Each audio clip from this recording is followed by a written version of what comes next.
time now for the hot seat with the Mayor of Greater Manchester, Andy Burnham, who sits alongside me. How are you, Andy? Good morning. I'm all right, Joe. How are you? Yes, very well. Nice week, busy week? Oh, busy week, yeah. 'Cause it's like back to school week, isn't it? Yes, and everyone's got that feeling this week.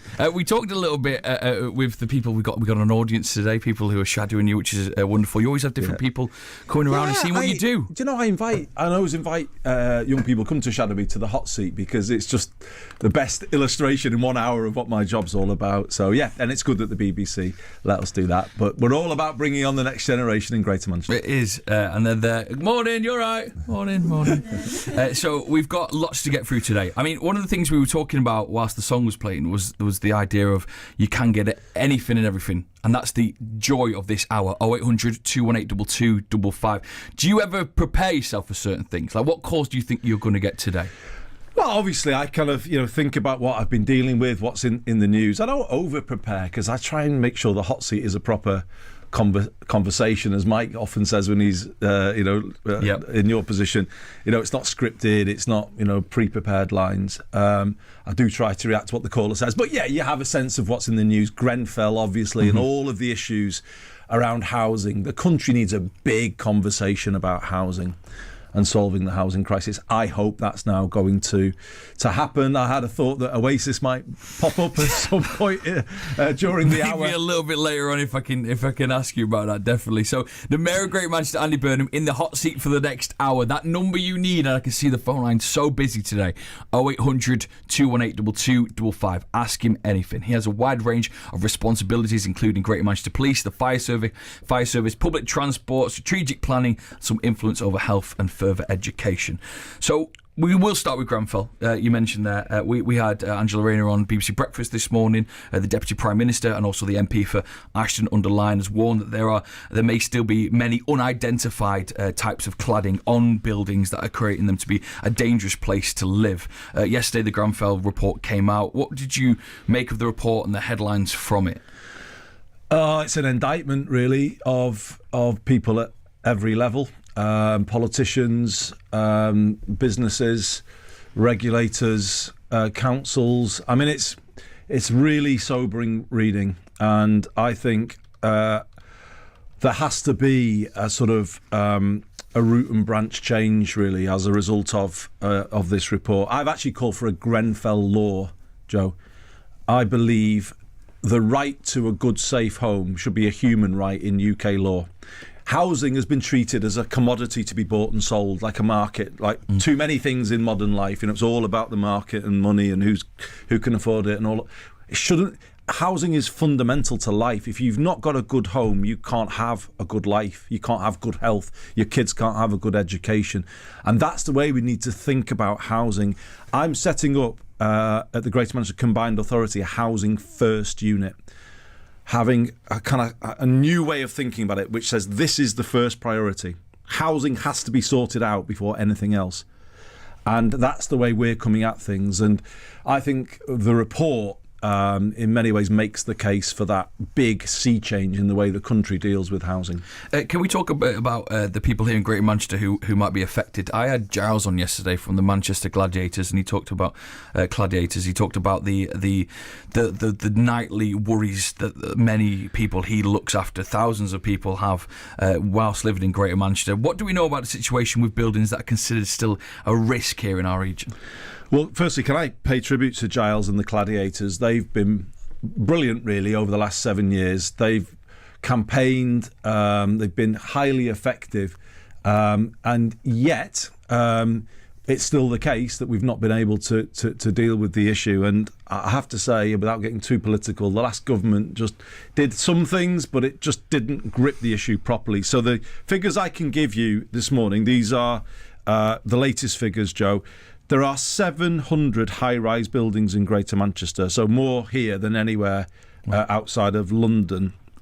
157 of them are in what is called interim measures. So they are recognised as not being safe from a fire safety point of view, but they haven't yet been corrected in terms of the cladding removed or other measures taken. So that means the residents have to have people sort of on site overnight. The watchers and the people, the fire wardens. 7 years on. And this is 7 years on. There's work. We've had 110 buildings in Greater Manchester fully remediated since 2017. 122 are currently undergoing work, but this just isn't right. There's still so many that, as I say, are in these interim measures. I think a different approach has to be taken, and I would ask the current government to think about that rather than fighting this case by case with every different property developer or builder. I just think the government should find the funds to pay up front for the remediation of all buildings, and then put a kind of charge on the industry, the property industry, a windfall levy or whatever you call it, to pay for it, according to how the report has said the level of which they are culpable for what actually happened. So I think a different approach is going to be needed to sort this issue out. You cannot leave people year after year, month after month, week after week, day after day in a home where they're going to sleep every night thinking, am I safe? You can't do that to people. Mm-hmm. But it's happened for 7 years, and too many things in this country just drift on and on and on without getting sorted. And I would ask the government to consider that different approach. And what is that approach then? Again, just for people listening now who might miss it, what is the blanket approach you would do for people in Greater Manchester and obviously the UK? The funds made available to make all buildings safe, and then the cost of that claimed back from the industry according to agreeing how culpable. So as I said before, regulators have a degree of culpability. So the government has a degree of culpability here. But obviously the industry does. Some of those manufacturers of the cladding do. And it's about claiming back from all of them the contribution that they've all made to this whole issue. So not individual level, it's across the sector, the building sector, the property sector, claiming a fair contribution back for the cost of remediating these buildings. But it's got to be done in that way. Otherwise, we're going to be 10, 15 years down the line and we'll still have people living in unsafe buildings, and that can't be right. Do you talk to the fire service a lot about it? Because obviously you oversee the fire service, and there's many people who have these fire wardens that worry and have anxieties about going to sleep at night. What's those conversations like when you talk about the high-rises that are still at risk? Well, I was speaking to the chief fire officer just yesterday about it all, and about the public inquiry and the report. So our chief fire officer, Dave Russell, is an outstanding leader, actually, and he, with his team, has overseen the high-rise task force in Greater Manchester. As soon as Grenfell happened, we were the first in the country to set up a task force looking at all of our buildings. So the thing is, we have a detailed picture of every single one of those 700 buildings that I mentioned to you before. We know exactly the issues with each of them. And that's a result of the high-rise task force that we set up. The fire service here also looked very immediately at what happened at Grenfell, because I actually feel sorry for the London Fire Brigade.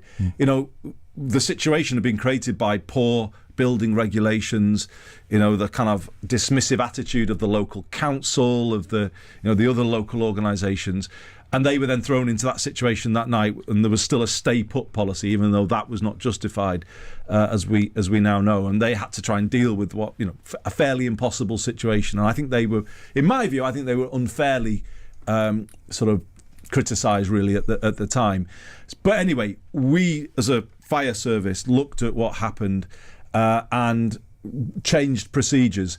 And you might remember a fire in Bolton, Joe, in late 2019. It was 2 years just over after Grenfell. It was called the Cube. It was student accommodation in Bolton town centre. Yes, I do remember that now. And it went up like Grenfell. It was not as high a building, but it literally melted this building.